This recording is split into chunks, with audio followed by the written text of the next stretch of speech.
के घर की लक्ष्मी थी। लक्ष्मी के 3 भाई थे जो गांव के साहूकार थे। तीनों के तीनों हट्टे कट्टे और तंदुरुस्त थे और लक्ष्मी अपने तीनों भाइयों की जान थी। जब लक्ष्मी 18 वर्ष की हुई तो सेठ जी ने लक्ष्मी के विवाह के लिए घर में पंडित जी को बुलाया।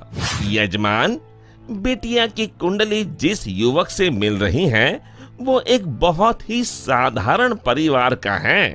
अरे उससे क्या फर्क पड़ता है, हम तो अपनी बेटी को अपने घर ही रखने वाले हैं, हमें तो घर जमाई चाहिए। लेकिन यजमान, मुझे नहीं लगता कि ऐसा कुछ संभव है, ये युवक घर जमाई नहीं बनेगा। तभी सेठ जी की बेटी सेठ जी के पास आई और उनके कानों में कुछ फुसफुसाई।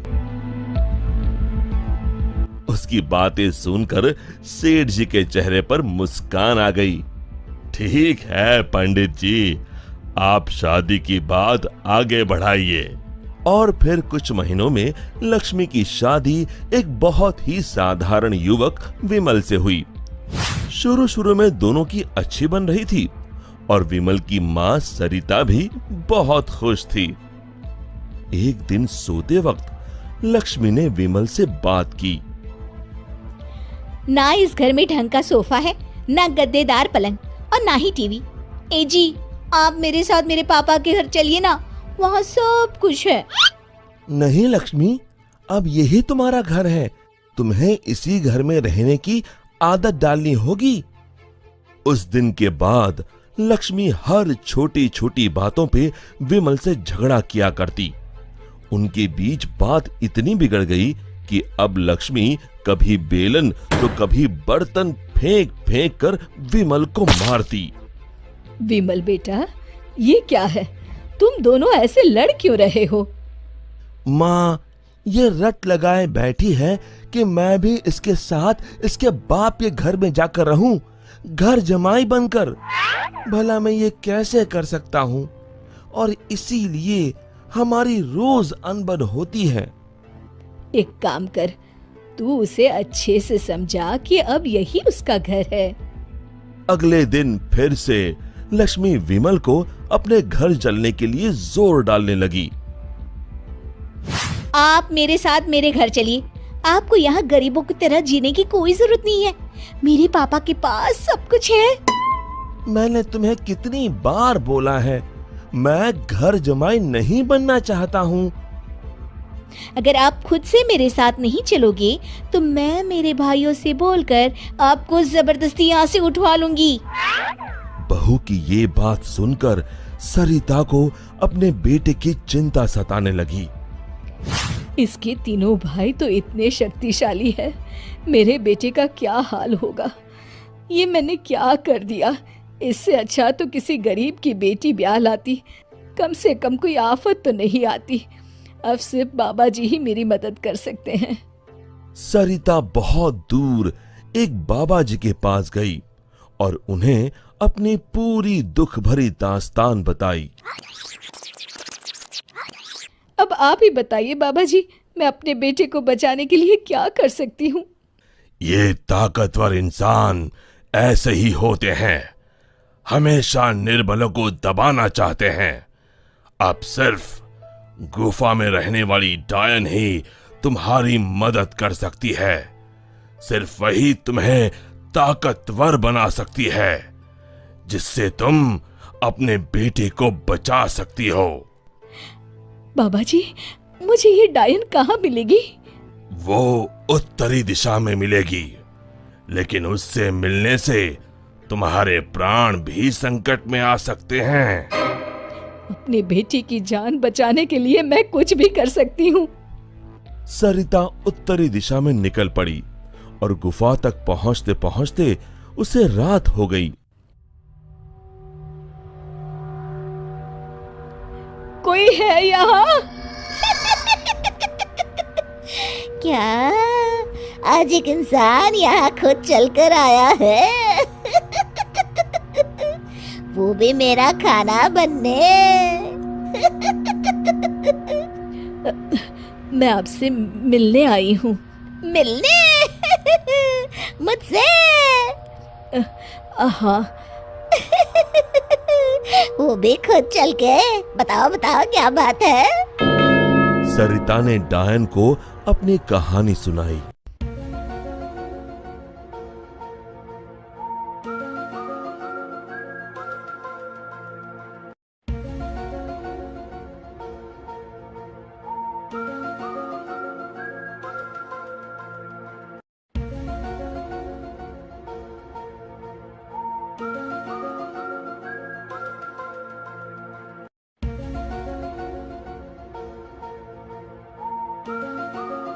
उपाय तो है लेकिन बहुत कठिन है। मैं अपने बेटे को बचाने के लिए कुछ भी कर लूंगी। तुम्हें मेरा श्राप अपने ऊपर लेना होगा, जिससे मेरी सारी शक्तियाँ तुम में आ जाएंगी। तब मैं आजाद हो जाऊंगी और तुम डायन बनके यहीं गुफा में रहोगी और ना ही सूरज की रोशनी में निकल सकोगी बाहर, क्योंकि डायन की शक्तियाँ सिर्फ रात को ही काम करती हैं। क्या तुम्हें ये मंजूर है? विमल को बचाने के लिए अगर मुझे डायन भी बनना पड़े तो मंजूर है।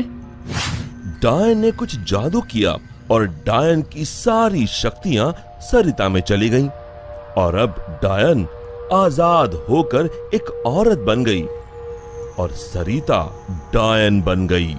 यहां पूरा दिन हो गया था। विमल ने गांव में जाकर मां को ढूंढा, लेकिन मां कहीं नहीं मिली।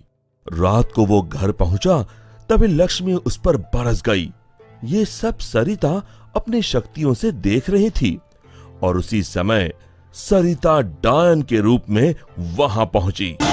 सरिता को डायन के रूप में देखकर उसके पैरों से मानो जमीन खिसक गई। सरिता जोर जोर से हंसने लगी।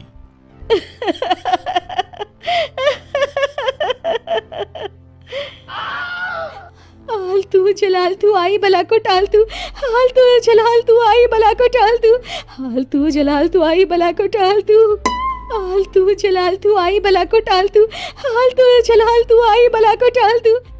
जैसे तैसे रात को लक्ष्मी सो गई और सुबह होते ही अभी अपने भाइयों को बताती हूँ कि आपने मुझे बेलन से मारा। लक्ष्मी दरवाजे से पांव बाहर डाल ही रही थी कि सरिता ने अपने हाथ लंबे कर कर लक्ष्मी के पांव पकड़ लिए। अब तुम इस चौखट के बाहर बिल्कुल नहीं जाओगी। एक बार फिर से लक्ष्मी बेहोश हो गई। अब जब भी लक्ष्मी कुछ बेतुका करने जाती थी, सरिता बीच में आकर अपने बेटे को बचा लेती और बेचारी लक्ष्मी डायन से डरकर घर के कोने में दुबक कर बैठी रहती। हालतू जलाल तू आई बला को टाल तू, हालतू जलाल तू आई बला को टाल तू, हालतू जलाल तू आई बला को टाल तू। विमल दिन रात अपनी माँ को याद करके रोता। तू कहाँ है माँ? कहाँ चली गई मुझे छोड़ के?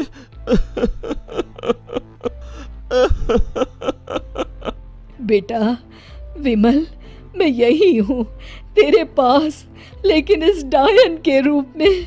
ये सब सुन विमल बहुत डर जाता है। डर मत बेटा, बस मुझसे तेरा दुख नहीं देखा जा रहा था, इसलिए मुझे ये सब करना पड़ा। ये सब पीछे खड़ी लक्ष्मी सुन रही थी। तभी सरिता ने उसे अपनी शक्तियों से दीवार पर लटका दिया। जा रही हूँ, मगर एक बात समझ ले, मेरे बेटे को परेशान करने की भी तूने या तेरे घर वालों ने सोची तो मैं यहाँ फिर आ जाऊंगी। जी जी जी माँ जी। तभी तो कहते हैं माँ से बढ़कर दुनिया में कुछ नहीं। माँ एक वरदान है जो अपने बच्चों के लिए कुछ भी कर सकती है। दोस्तों, हमें उम्मीद है कि आपको हमारी ये कहानी